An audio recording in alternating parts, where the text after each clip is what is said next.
Hello friends, welcome to यूवेन classes.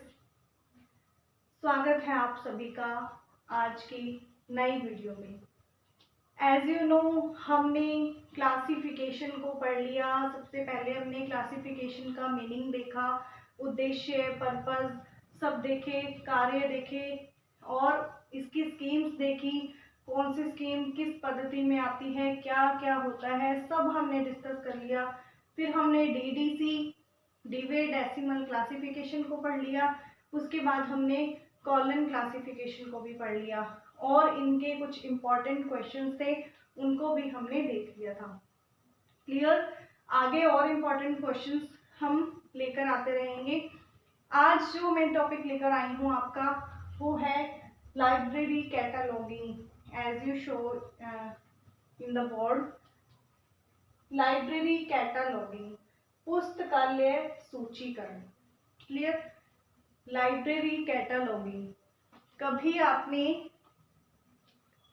अगर library को यूज किया है, अगर आप लाइब्रेरी के अंदर गए हैं, ठीक है, जो कोई अच्छी लाइब्रेरीज हैं उसके अंदर जब आप गए तब आपने ध्यान दिया होगा कि जो बुक्स की एंट्रीज हैं, कि बुक के बारे में जो पूरी बिब्लियोग्राफिक जो हमें इंफॉर्मेशन मिलती है वो कैटलॉगिंग कार्ड्स के ऊपर लिखी होती है। और वो जो कैटलॉग्स होते हैं वो एक कैटलॉग कैबिनेट के अंदर रखे होते हैं। ठीक है, कैटलॉग कार्ड मैं पहले भी इस पे एक वीडियो बना चुकी हूँ, मे बी मैं कैटलॉगिंग पे भी बना चुकी हूँ और कैटलॉग कार्ड पे भी बना चुकी हूँ, तो आप देख सकते हैं। मैं इसके अंदर वो आपको लिंक डाल दूंगी वीडियो में। तो जो कैटलॉग है वो उसके अंदर एक छेद होता है, वो एक लोहे की छड़ के अंदर उसको डालकर सारे कैटलॉग को कैबिनेट के अंदर रखा जाता है। ठीक है, तो उसके अंदर क्या है, जब हमें किताब ढूंढनी है तो हम वो कैटलॉग के अंदर ढूंढेंगे। कैटलॉग के अंदर क्या क्या इंफॉर्मेशन दी होती है, वर्गांक दिया होता है किताब का, ऑथर का नाम दिया होता है, टाइटल दिया होता है, उसका एडिटर है तो वो दिया होता है, या फिर उसके अंदर उसका एडिशन कौन सा है, उसके कितने वॉल्यूम्स हैं, उस पर कितने पेज हैं, सारी जो फिजिकल डिस्क्रिप्शन एक किताब की होनी चाहिए। इवन उसका उसके पेजेस जो भी हैं, ठीक है, उसका ISBN क्या है, वो सारा एक कैटलॉग कार्ड के अंदर हमें प्रोवाइड करवाया जाता है, जिससे कि हम उसे इजीली लाइब्रेरी के अंदर फाइंड कर सकें। ठीक है, तो चलिए स्टार्ट करते हैं हमारा टॉपिक, लाइब्रेरी कैटलॉगिंग। जो कैटलॉग शब्द है, ठीक है, कैटलॉग ये दो शब्दों से मिलकर बना है। ठीक है, 2 ग्रीक लेटर से मिलकर बना है। ग्रीक लेटर कौन कौन से हैं? कैटा प्लस लोगोस या फिर लैगिन। ठीक है, कैटा प्लस लोगोस या लैगिन। ठीक है, इसका मतलब होता है, कैटा मीन्स अ लिस्ट, एक ऐसी लिस्ट जिसके अंदर हमें तर्क सम्मत कुछ समझाया गया हो। ठीक है, तो कैटलॉगिंग का मीनिंग क्या हो जाएगा कि किसी संग्रह के बारे में हमें तर्क संगत रूप से सारी इंफॉर्मेशन प्रोवाइड की हो। ठीक है, एक लिस्ट या ऐसा डॉक्यूमेंट जिसके अंदर पूरी एनुमरेटिव थिंग्स हमें प्रोवाइड की हो। ठीक है, तो यही मीनिंग मैंने अभी आपको पहले बताया कि इसके अंदर क्या होता है, सारी बुक की इंफॉर्मेशन जो है हमें कैटलॉग कार्ड के अंदर मिल जाती है। तो मीनिंग क्या हो जाएगा, सबसे पहला क्वेश्चन कि ये कौन से लेटर से आया है? Greek letter. ग्रीक लेटर कौन कौन से हैं? कैटा और लोगोस, लोगोस और लैगिन भी इसको बोलते हैं। ठीक है, तो ये दो वर्ड्स हैं, कैटा और लोगोस। ठीक है, कैटालोगोस, इससे हमें कौन सा वर्ड मिला है? कैटालॉग। तो इसका मतलब क्या है? तर्क सम्मत रूप से किसी चीज को प्रदर्शित करना। अब इसकी परिभाषाएं रंगानाथन जी ने इसकी क्या परिभाषा दी है कि किसी पुस्तकालय में, किसी लाइब्रेरी में रखे गए प्रलेखों की, किसी लाइब्रेरी के अंदर जो डॉक्यूमेंट्स हैं उनकी सूची बनाना ही सूचीकरण है। उनकी लिस्ट बनाना, सूची का मतलब होता है लिस्ट, है ना, सूचीकरण लिस्ट हो गया। तो किसी पुस्तकालय में रखे गए जो प्रलेख हैं उनकी सूची बनाना ही सूचीकरण कहलाता है। इन्होंने साफ शब्दों में, बिल्कुल इजी शब्दों में क्या बताया है कि लाइब्रेरी के अंदर जो भी डॉक्यूमेंट्स रखे गए हैं उनकी सूची बनाना ही सूचीकरण कहलाता है। Very easy definition and very important by Ranganathan. Next is JD Brown ने क्या कहा है कि cataloguing is an explanatory logically arranged inventory and key to book and their contents. ये भी बहुत इंपॉर्टेंट और बहुत ही इजी है। देखिए ये होते हैं कुछ इंग्लिश टर्म में हमें जल्दी याद हो जाते हैं और कुछ हिंदी टर्म में हमें जल्दी याद हो जाते हैं, तो इसके अकॉर्डिंग मैंने हिंदी और इंग्लिश दोनों को यहाँ पे यूज किया है। देखिए कैटलॉगिंग क्या है, जेडी ब्राउन क्या कहते हैं कि कैटलॉगिंग इज एन एक्सप्लेनेटरी, की एक्सप्लेन करने वाला, और लॉजिकली अरेंज इन्वेंटरी, जो जिसको लॉजिकली अरेंज किया गया है, और वो क्या है की टू बुक, बुक्स के लिए कुंजी की तरह काम करता है और उनके कंटेंट्स के लिए। बात सेम है, लैंग्वेज थोड़ी सी चेंज है, तो हमें क्या याद रखना है, कैटलॉगिंग क्या है, एक्सप्लेनेटरी है, लॉजिकली अरेंज्ड इन्वेंटरी है, और की टू बुक। ये थोड़े से हमें वर्ड्स याद रखने, कीवर्ड्स, जिससे हमें पूरी डेफिनेशन हमें पता लग जाएगी। ये वाले वर्ड्स आते हैं कि ये डेफिनेशन किसने दी है, जेडी ब्राउन ने दी है। थर्ड जो इसकी है Charles semi cutter, CA cutter ने क्या दी है इसकी परिभाषा कि पुस्तकालय सूची, जो लाइब्रेरी कैटलॉग है, पुस्तकों की एक तालिका है, उसकी एक सारणी है जो किसी सुनिश्चित योजना के अनुसार व्यवस्थित होती है। बात तीनों ही एक ही कर रहे हैं, लेकिन तीनों ने अपनी अपनी लैंग्वेज को डिफरेंट तरीके से बताया है।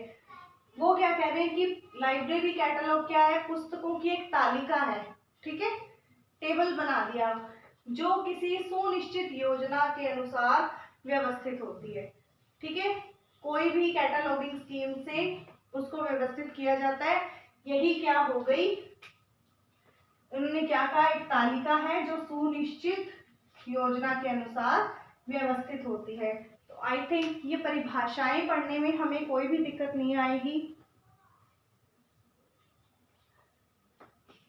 फिर से देखिए एक बार, कैटलॉग दो ग्रीक लेटर से मिलकर बना है, कैटा प्लस लोगोस या लेगिन, जिसका अर्थ क्या है, अ लिस्ट और डॉक्यूमेंट जिसमें पूरी एनुमरेटिव हमें इंफॉर्मेशन दी हो, ठीक है, तर्क सम्मत हमें पूर्ण रूप से जिसको बताया गया हो।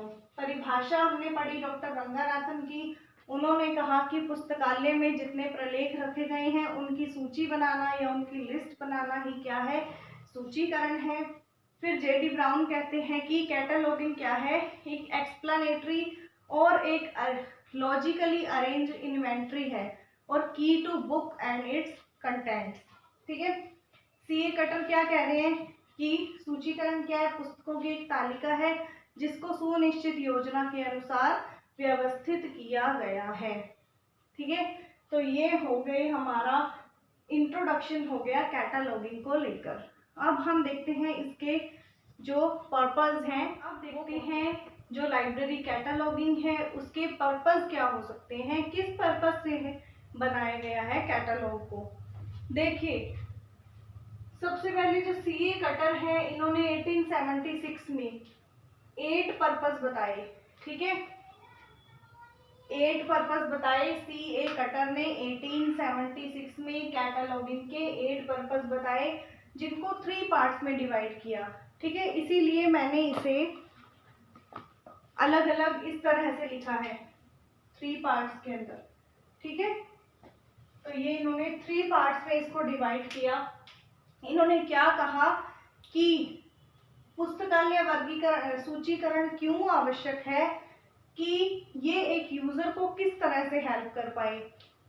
नंबर 1 पार्ट के अंदर इन्होंने रखा कि एक यूजर को अगर बुक का ऑथर पता है तो ऑथर से वो बुक पहचान लेगा, टाइटल पता है तो टाइटल से, सब्जेक्ट पता है तो सब्जेक्ट से, क्योंकि जब हम कैटलॉग में एंट्रीज बनाते हैं तो हम इन सभी तरीके से एंट्री बनाते हैं।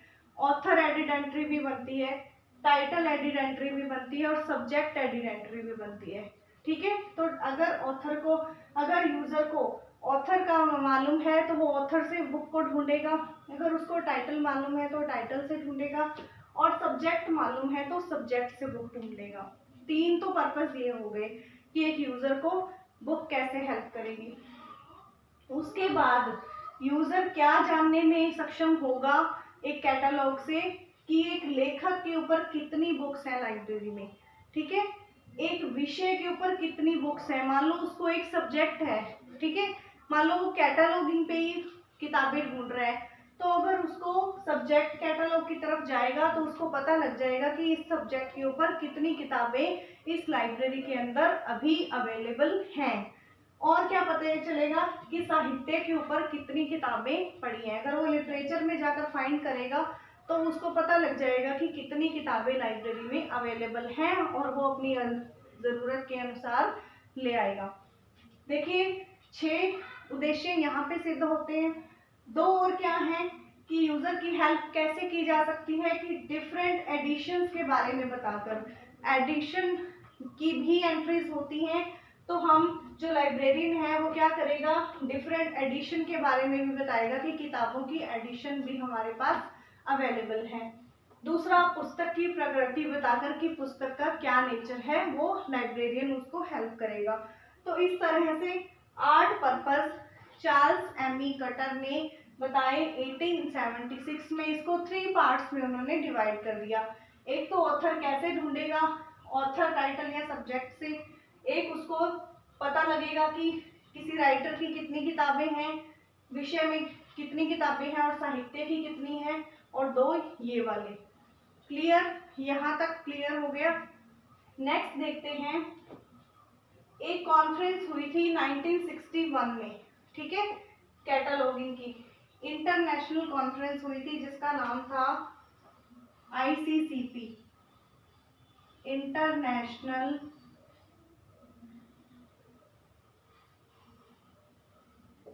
कॉन्फ्रेंस ऑन कैटलॉगिंग प्रिंसिपल्स, ठीक है, ये हमें नाम याद रखना है। ICCP की फुल फॉर्म भी पूछी जाती है, international conference on cataloguing principles, ठीक है। ये कब हुई थी, 1961 में। इसके अंदर भी 3 हमें पर्पस बताए गए हैं। कौन कौन से, कि ऑथर या टाइटल के नाम से यूजर बुक ढूंढेगा, अगर उसको ऑथर पता है, टाइटल पता है तो बुक ढूंढ लेगा। मान लो उसको ऑथर नहीं पता, ओनली टाइटल ही पता है, तो भी वो बुक ढूंढ लेगा। अगर उसको दोनों ही नहीं पता तो वो उससे मिलता जुलता कोई शब्द लेकर आएगा कि मुझे ऐसा कुछ चाहिए, तो लाइब्रेरियन उसकी हेल्प कर पाएगा। तो ये थी कॉन्फ्रेंस के अंदर जो इसकी पर्पस की बात हुई थी। क्लियर। तो हमने अभी देखा चार्ल्स एमी कटर ने 1876 में 8 पर्पस दिए जिनको 3 भागों में बांटा, और जो international conference on cataloguing principles, इस पर एक कॉन्फ्रेंस हुई है 1961 में। ये कहाँ हुई है, पेरिस के अंदर, ठीक है, याद रखिएगा। ये कहाँ हुई है, पेरिस के अंदर हुई है, आप इसको लिख लें। और इसके अंदर 3 पर्पस हमें क्या बताया कि अगर यूजर को ऑथर टाइटल पता है तो वो ढूंढेगा, अगर उसको ऑथर नहीं पता तो अकेले टाइटल से, और अगर दोनों ही नहीं पता तो किसी मिलते जुलते टाइटल या फिर वर्ड से वो ढूंढ पाएगा। अब हमारे रंगानाथन जी ने भी इसके पर्पस बताए हैं, लेकिन रंगानाथन जी ने क्या किया है, इसके जो पर्पस हैं उसको अपने 5 लॉज की तरह बताया है, ठीक है।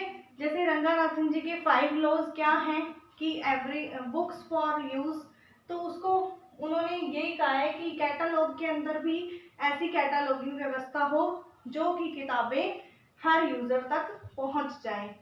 तो 5 लॉज की तरह ही उन्होंने 5 इसके उद्देश्य बताए हैं, वो सेम हैं। तो मेन यही थे, आपको मैंने बता दिए। क्लियर। अब आज यही इतना ही करेंगे, इसके बाद नेक्स्ट कैटलॉगिंग के अंदर क्या है वो हम नेक्स्ट वीडियो में डिस्कस करेंगे। थैंक्स।